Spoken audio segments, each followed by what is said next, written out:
بسم اللہ الرحمن الرحیم. ڈیئر اسٹوڈنٹس، آج ہمارے چیپٹر کی لاسٹ پرسنالٹی علامہ محمد اقبال ہیں. ہم ان کے تعلیمی تصورات میں مقاصد تعلیم، متعلم اور نصاب تعلیم کے حوالے سے ان کا جائزہ لیں گے. علامہ اقبال کا مختصر تعارف: 9 نومبر 1876 کو پنجاب کے شہر سیالکوٹ میں پیدا ہوئے. ابتدائی تعلیم مشرقی انداز میں، خالص اسلامی انداز میں ہوئی.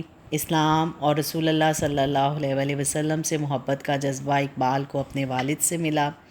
مشرقی علوم سے ان کی واقفیت ان کے استاد محترم سید میر حسن کی کوششوں کا نتیجہ تھی، اور کالج کے زمانے میں وہ اپنے فلسفے کے استاد پروفیسر آرنلڈ سے متاثر تھے. علامہ اقبال اردو کے پہلے شاعر تھے جنہوں نے انگلستان اور جرمنی کی درسگاہوں سے اعلیٰ ڈگریاں حاصل کیں. انگلستان سے واپس آنے کے بعد اقبال کچھ عرصہ تک گورنمنٹ کالج لاہور میں فلسفے کے استاد کی حیثیت سے اپنی خدمات سر انجام دیتے رہے. ساتھ ساتھ وہ بیرسٹری بھی کرتے رہے. اقبال صرف شاعر نہیں تھے، وہ زندگی کی تعمیر و تسخیر کے پیغمبر بھی تھے، اور پھر اس کے لیے انہوں نے ٹھوس بنیادیں بھی فراہم کی، اور یہی ان کی شاعری کا مقصد تھا. علامہ اقبال اپنی عمر کے کم و بیش 25 سال براہ راست تعلیم و تعلم کے اداروں میں گزارے. 19 سال بطور طالب علم اور 6 سال بطور استاد. لیکن اس کے باوجود انہوں نے مشہور ماہرین تعلیم امام غزالی یا ابن خلدون کی طرح کوئی بھی فن تعلیم کے حوالے سے کتاب نہیں لکھی، نہ ہی ان ماہرین کی طرح کوئی مستقل، مربوط اور منظم فلسفہ تعلیم پیش کیا ہے. لیکن عصری تقاضوں، قومی ضروریات، تعمیر و تشکیل کردار کے حوالے سے وقتاً فوقتاً اپنی تقاریر میں، خطبات میں، مضامین میں اور اشعار میں جو اظہار خیال انہوں نے کیا ہے، اسی کی روشنی میں ہم ان کے نظریہ تعلیم کو جو ہے وہ دیکھ سکتے ہیں.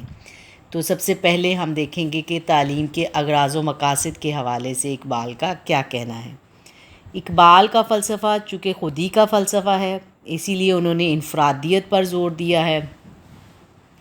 ان کے نزدیک تعلیم کا پہلا اور اہم مقصد جو ہے وہ انسان کی زندگی اور تعلیم میں یہ ہے وہ خود کو سمجھے، ان ممکنات کو سمجھ سکے جو اس کے اندر اور سامنے موجود ہیں.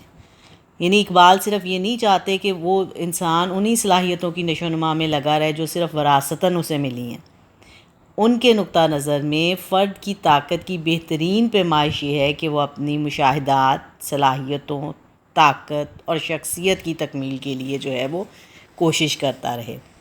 کسی بھی فرد کی تشکیل میں مقاصد بہت اہمیت رکھتے ہیں، اس لیے اقبال فرد کو خود اپنے مقاصد اور نظریات بنانے پر اکساتے ہیں.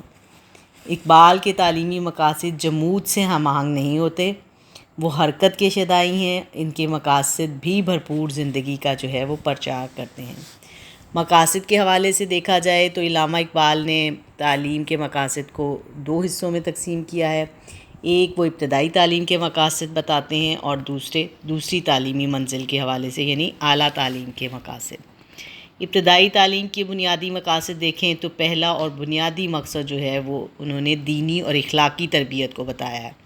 اقبال نے تعلیم کی بنیاد دین پر رکھی ہے، اس لیے ان کے خیال کے مطابق ابتدائی تعلیم ایسی ہو جس سے بچوں میں دینی شعور نشو و نما پائے، اسلامی نظریہ حیات کو فروغ حاصل ہو، تاکہ ابتدائی بچپن سے ہی مذہبی اقدار اور عقیدے کے تحت زندگی کا شعور حاصل کر سکیں، ان میں توحید کا، رسالت کا محکم یقین پیدا ہو. اقبال کے نزدیک ابتدائی تعلیم کا مقصد جو ہے وہ بچوں کی اخلاقی اور مذہبی تربیت کرنا ہے.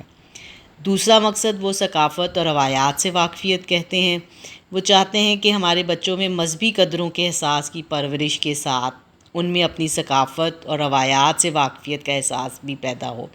اس کے لیے وہ قرآن پاک کی تعلیم کے ساتھ ساتھ اسلام کی بنیادی باتوں کی تعلیم کو بھی اہمیت دیتے ہیں کہ ان چیزوں سے نہ صرف بچوں میں اپنی ثقافت سے واقفیت پیدا ہوگی، بلکہ وہ اس کے ساتھ ساتھ اس پر ابتدا سے ہی عمل پیرا بھی ہوں گے. تو ابتدائی تعلیم کا مقصد فرد کی دینی روحانی نشو و نما کے ساتھ ساتھ اسلامی اقدار کی پیروی کا جذبہ پیدا کرنا بھی ہے. تیسرا مقصد ان کے نزدیک تعمیر کردار ہے کہ بنیادی مقصد بچوں کی تعلیم کے حوالے سے ان کے اخلاق اور کردار کی تربیت ہونی چاہیے.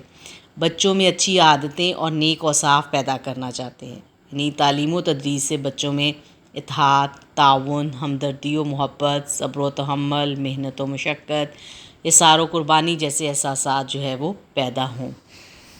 پھر اقبال چاہتے ہیں کہ تعلیم جو ہے وہ بچوں کو نفسیات کے مطابق دی جائے، یعنی دلچسپ کہانی اور قصوں کے ذریعے تعلیم جو ہے وہ دینے پر تاکید کرتے ہیں۔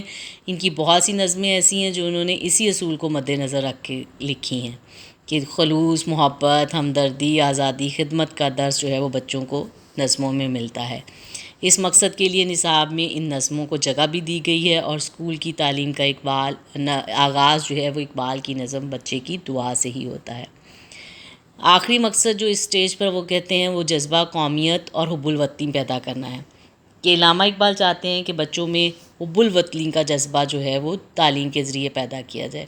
اس کے لیے وہ مناظر قدرت کا سہارا بھی لیتے ہیں کہ بچے اپنے ملک کے ان سب نظاروں کو دیکھیں، ان میں احساس فخر پیدا ہو، خوشی کا احساس پیدا ہو، وطن کی قدر کرنا سیکھیں۔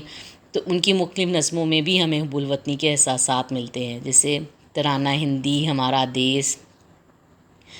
اس لیے جو ہے وہ نظموں کے سہارے انہوں نے قومیت کا جذبہ فروغ دیا، اور وہ چاہتے ہیں کہ طلباء میں بھی قومی احساس پیدا ہو، سیاسی شعور ہو، اور حب الوطنی کے تحت ان میں آزادی کی امنگ پیدا ہو۔ دوسری تعلیمی منزل کے مقاصد، دوسری سطح پر ان کا جو مخاطب افراد ہیں وہ بالغ افراد ہیں، اعلیٰ تعلیم کے حوالے سے ہیں۔ اس منزل پر وہ تعلیم کے جو مقاصد بیان کرتے ہیں اس میں پہلی چیز ہے انفرادیت کی نشوونما۔ اقبال کے نزدیک اگر فرد کی خودی کی، یعنی اس کی انفرادیت کی نشوونما کر دی جائے تو وہ نہ صرف یہ کہ اس زندگی میں کامیاب رہے گا بلکہ اس کی آخرت بھی جو ہے وہ بہتر ہو جائے گی۔ کہ وہ کہتے ہیں کہ انسان اوصاف حمیدہ کا مرکب ہو، اس میں عزت نفس، خود شناسی، خودداری، شرف انسانیت جیسے اوصاف شامل ہیں۔ یہ سب چیزیں انسان کو بلندی کی طرف لے جاتی ہیں، معرفت الہی سے ہمکنار کرتی ہیں، اور ایسی ہی خوبیوں والے افراد جو ہے وہ ہمیشہ عزت ان کو ملتی ہے، اور انہی کی وجہ سے قوموں کو ترقی ملتی ہے۔ تو انفرادیت کی نشوونما چونکہ ان کے نزدیک تخلیقی عمل ہے، جس میں فرد کو خود متحرک رہنا چاہیے، جد و جہد میں مصروف رہے، اور خود اپنی کوششوں سے اپنی تقدیر بنانے پر زور دیتے ہیں۔ اس لیے اقبال یہ کہتے ہیں کہ اپنی انفرادیت کے لیے انسان کو آزادانہ عمل اور غور و فکر کرنا چاہیے۔ دوسرا مقصد جو وہ اعلیٰ تعلیم کے لیے بتاتے ہیں وہ عملی قوتوں کو فروغ دینا ہے، کہ علامہ اقبال نے انفرادیت کے بعد عمل کی تعلیم دی ہے، یعنی جہاں وہ صاحب کردار اور صاحب خودی بنانا چاہتے ہیں وہاں وہ فرد کو صاحب عمل بنانے پر بھی زور دیتے ہیں، اور اسلامی نقطہ نظر میں بھی عمل کی اہمیت ہے، اور یہی عمل جو ہے وہ اینڈ میں ہماری نجات کا بھی ذریعہ بنے گا، یعنی ہماری اچھائی اور برائی کا جو میزان ہے وہ یہی عمل ہے۔ اس لیے اقبال جو ہے وہ عمل کی تلقین کرتے ہیں۔ تیسری چیز ان کے نزدیک جذبہ ایمانی کو فروغ دینا ہے، کہ تعلیم کا مقصد فرد کو ایمان کی دولت سے مالا مال کرنا ہے، یعنی ان کے کلام کا جو محور ہے وہ عشق ہے، جو فرد کی انفرادیت کی نشوونما میں معاونت کرتا ہے، اور یہ جذبہ جو ہے وہ اللہ اور رسول صلی اللہ علیہ وآلہ وسلم کی محبت سے مملوء ہے، یعنی بھرا ہوا ہے۔ تو خودی کی تعلیم کے ساتھ ساتھ فقر کی بھی تعلیم کی ہے، کیونکہ یہی چیز جو ہے انسان کو معراج عطا کرتی ہے۔ پھر وہ آتے ہیں تسخیر نفس اور آفاق کی طرف، کہ انسان کی عظمت کا راز اقبال کے نزدیک اس چیز میں مضمر ہے کہ وہ اپنی ذات اور نفس کو فتح کرے، جیسے غصے کے وقت ضبط کر لینا، دشمن کو معاف کر دینا، اور انسانی نفس کی وہ تمام خواہشات جو اسے ذاتی فائدے یا لالچ پر اکساتی ہیں اور جو اللہ تعالیٰ کی نافرمانی کی طرف لے جاتی ہیں، ان سب چیزوں کو اللہ تعالیٰ کے فرمان کے تابع کر دینے کی تربیت دینا، یہ اسلام کا مقصد ہونا چاہیے۔ تب ہی انسان جو ہے وہ مومن بن کر رضا الہی کا مستحق ہوتا ہے، جب اس کا جینا اور مرنا صرف اللہ کے لیے ہو۔ اور آخری مقصد ان کے نزدیک ملت بیضا کا اتحاد اور تنظیم ہے، یعنی یہ بھی ایک اہم مقصد قرار دیتے ہیں کہ تمام دنیا کے جو مسلمان ہیں وہ ملت واحد کی شکل اختیار کر لیں، پورے انسانی معاشرے کی وحدت کے متمنی ہیں۔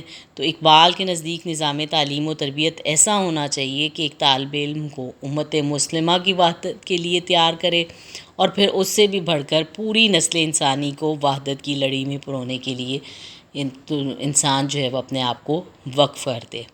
تو یہ تھے علامہ اقبال کے مقاصد تعلیم۔ اگلے لیکچر میں ہم ان کے باقی ٹاپکس کے حوالے سے دیکھیں۔ اوکے، اللہ حافظ۔